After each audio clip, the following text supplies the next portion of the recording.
مفتی صاحب کیا ایک بار طلاق دینے سے طلاق ہو جاتی ہے، اور کیا بیوی طلاق نہ سنے اس وقت بیوی موجود نہ ہو پھر بھی طلاق ہو جاتی ہے؟ بالکل طلاق دینے سے طلاق ہو جاتی ہے، بیوی موجود ہو یا بیوی موجود نہ ہو، اکیلے تنہائی میں یہ جملہ بولیں، بیوی کے سامنے بولیں، کسی کے سامنے بولیں، الگ بولیں، طلاق اگر دیے طلاق واقع ہو جائے گی۔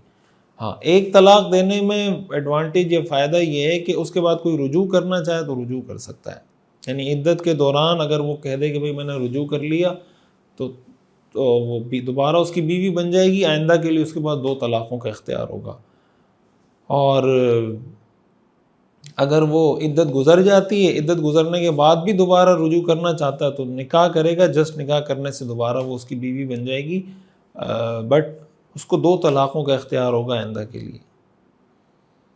مفتی صاحب ہمارے علاقے میں ایک قاری صاحب نے اپنے بچے کے گلے میں تعویذ لٹکایا ہوا تھا، کسی نے پوچھا اس میں کیا لکھا ہے، انہوں نے کہا اس میں اہل بیت اطہار کے نام ہیں۔ اس کی وجہ پوچھی گئی تو قاری صاحب نے نہیں بتائی، جس پر پوچھنے والے نے بہت شور مچایا اور یہ بات سوشل میڈیا پر بھی گئی۔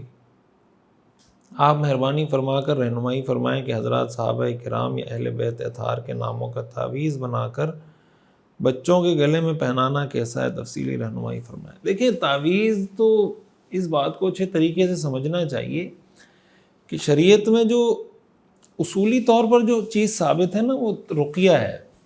رقیہ کا مطلب یہ ہوتا ہے دم کرنا۔ تعویذ بھی جائز ہے، تعویذ استعمال کرنا، بچوں کو پہنانا، اپنے گلے میں ڈالنا، تعویذ بھی جائز ہے، بس شرط اس کی ہے کہ اس کے اندر کوئی شرکیہ کلمات نہ ہو، کوئی غیر مفہوم مبہم قسم کے کلمات نہ ہو۔ اللہ کا نام ہے، کوئی قرآنی آیت ہے، کوئی دعا لکھی ہوئی ہے، کوئی حدیث لکھی ہوئی ہے، اللہ سے کوئی مدد طلب کی گئی ہے، تو اس میں کوئی حرج کی بات نہیں ہے۔ اور اگر کوئی تعویذ لکھتا بھی ہے تو اس میں اسی طرح کی چیزیں لکھنی چاہیے۔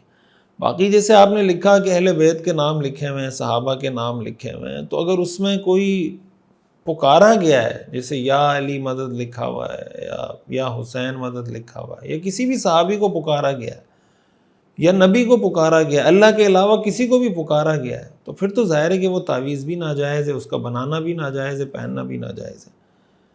لیکن اگر جسٹ برکت کے لیے نام لکھا ہوا ہے، کسی نے اہل بیت کے نام لکھے ہوئے ہیں، جیسے حضرت علی، حضرت فاطمہ، حضرت حسن، حضرت حسین، جو بھی اہل بیت میں جتنے حضرات آتے ہیں ان کے نام لکھے ہوئے، ازواج مطہرات، حضور رسول اللہ صلی اللہ علیہ وسلم کی، صحابہ کا نام لکھا ہوا ہے، خلفائے راشدین کے نام لکھے ہوئے ہیں، مثلا 4 خلفائے راشدین کے نام لکھے ہوئے ہیں، اب وہ نام لکھ کے کسی نے اپنے پاس رکھے ہوئے ہیں، تو اس میں کوئی حرج کی بات نہیں ہے۔ برکت کے لیے اگر کوئی یہ نام لکھ کے اپنے پاس رکھ لیتا ہے یا کوئی اس طرح کا مجرب عمل ہے، لیکن یہ شرط اس کے اندر بہرحال ہے کہ اس میں کوئی شرکیہ ایلیمنٹ نہیں ہونا چاہیے۔ یہ نہ ہو کہ اہل بیت سے مدد مانگ رہے ہوں، یا صحابہ سے مدد مانگ رہے ہوں، یا بزرگوں سے مدد مانگ رہے ہوں۔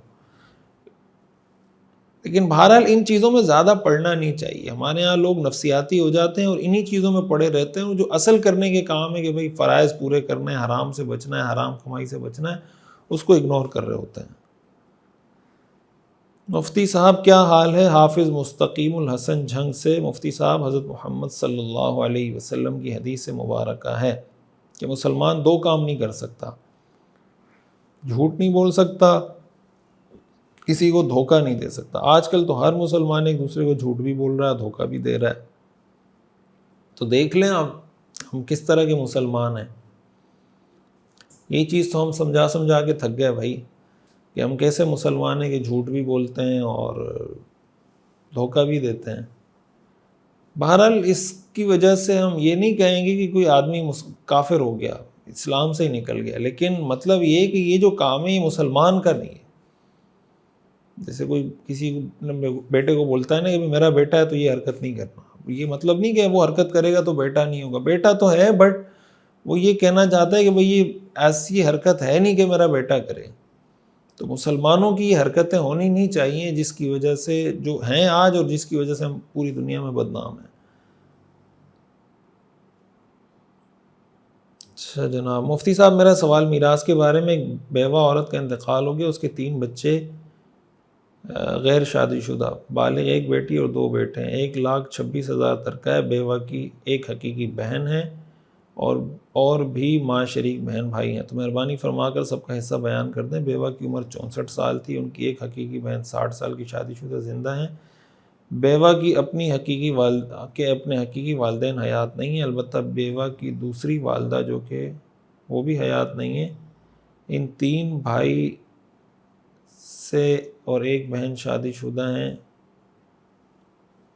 3 بھائیوں میں سے ایک کیا ہے، پھر جو بیوہ کی تیسری والدہ ہے۔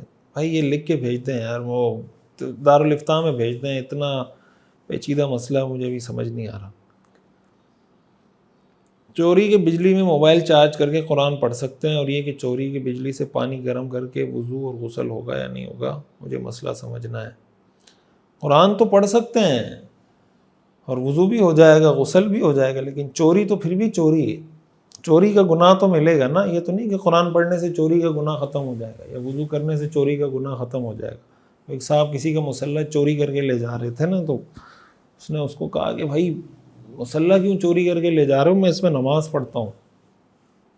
تو چور نے کہا میں کیا تمہیں ہندو لگتا ہوں کیا، میں بھی نماز ہی پڑھوں گا۔ تو چوری کے مسلح پہ نماز پڑھیں گے تو چوری تو بہرحال چوری ہے نا۔ سیرت النبی صلی اللہ علیہ وسلم کا مکمل اور جامع اور کمپریہنسو کورس دیکھیے ہر اتوار کی رات 10 بجے پاکستانی وقت کے مطابق ہمارے آفیشیل یوٹیوب چینل مفتی رشید آفیشیل پر۔ اس کورس میں انشاءاللہ آپ اپنے پیغمبر صلی اللہ علیہ وسلم کی مکمل زندگی کے بارے میں جان سکیں گے۔ خود بھی جڑیں، اپنی فیملی کو، بچوں کو، دوستوں کو بھی جوڑیے۔